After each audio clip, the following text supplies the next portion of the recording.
When we start questioning ourselves, we're instilling doubt in our brains and especially in our subconscious that is keeping us from going full force towards the goal.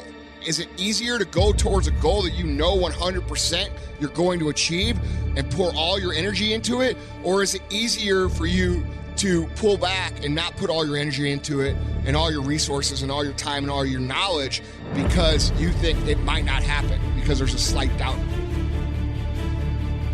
People that say they have dreams and want to open a business or want to do something differently than what they're now doing, they don't like their jobs, they're unhappy, they're unfulfilled. People who say they want to improve their income level, look at how they spend their time. Commitment shows up in your life in what you do. There's no easy way around it. No matter how talented you are, your talent is going to fail you if you're not skilled. You know, if you don't study, if you don't work really hard and dedicate yourself to being better every single day. I love the process. I love the thought of working for what I want. And I firmly believe you're never supposed to wish for it more than you're willing to work for it.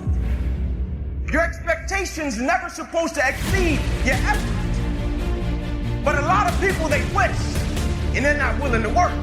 And the great thing about life has a funny way of testing all of us and seeing how bad we really want what it is that we say we want. I've never really viewed myself as particularly talented. Where I excel is ridiculous, sickening work ethic. You know, while the other guy's sleeping, I'm working. While the other guy's eating, I'm working. You want to take care of yourself. I don't think that as a participant in life, you cannot be committed. You're either committed to mediocrity or you're committed to greatness. You're either committed to being productive or you're committed to being non-productive. You're committed to being happy or you're committed to being unhappy. Here's the next one. Live with intensity. You might as well turn it up a notch or two after this weekend. Why not? Invest more of you in whatever you do. Be a little stronger, be a little wiser. Step up your vitality, contribution. Put everything you got into everything you do, and then ask for more vitality and more strength and more vigor. More heart, more soul. No one can make you do or not do what you said you're gonna do. Tell yourself every morning, I'm gonna stick to this, I'm gonna do this, I'm gonna strive for this goal. I'm not looking forward to December. I'm not looking over the whole year. I'm focused on today.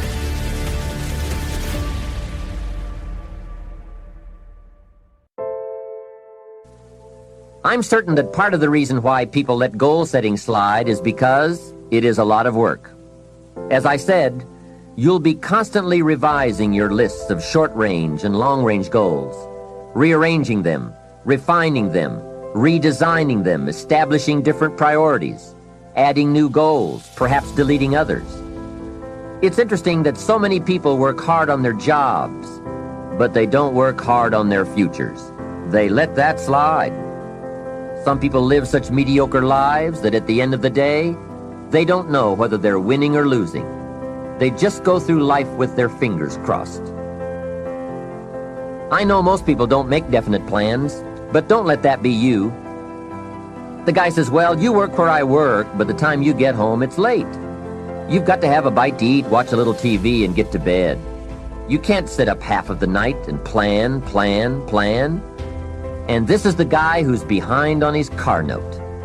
He's a good worker, hard worker, sincere. But I've discovered that you can be sincere and work hard all your life and wind up broke and embarrassed. You've got to be better than a good worker. You've got to be a good planner, a good goal setter. You've heard the old saying, the people who fail to plan are planning to fail. It's true. So work on your plans.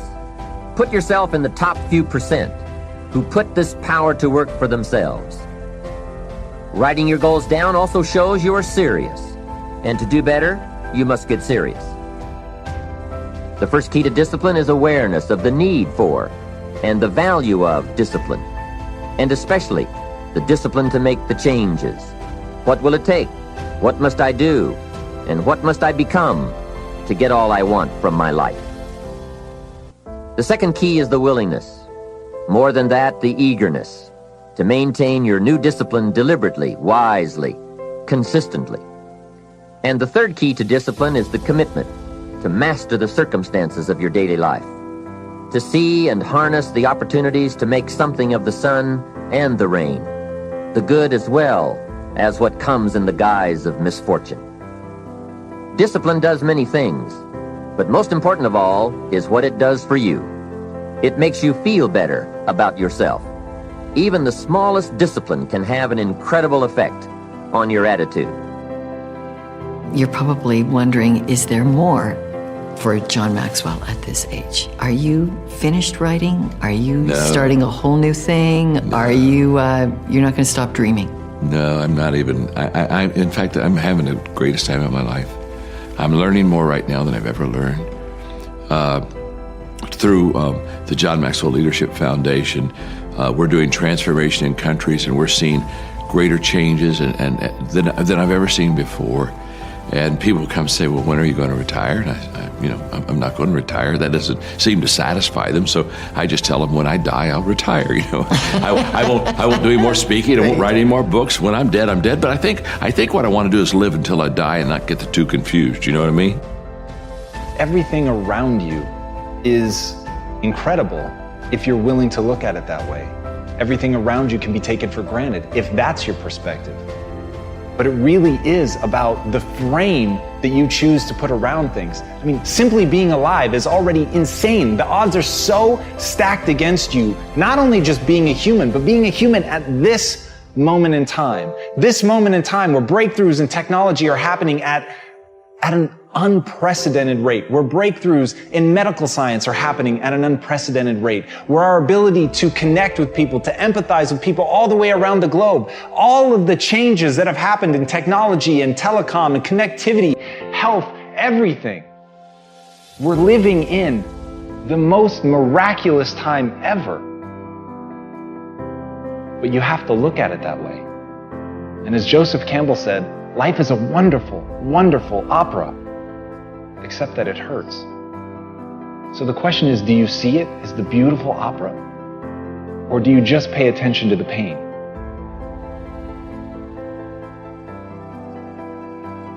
Here's the secret of making it a great year.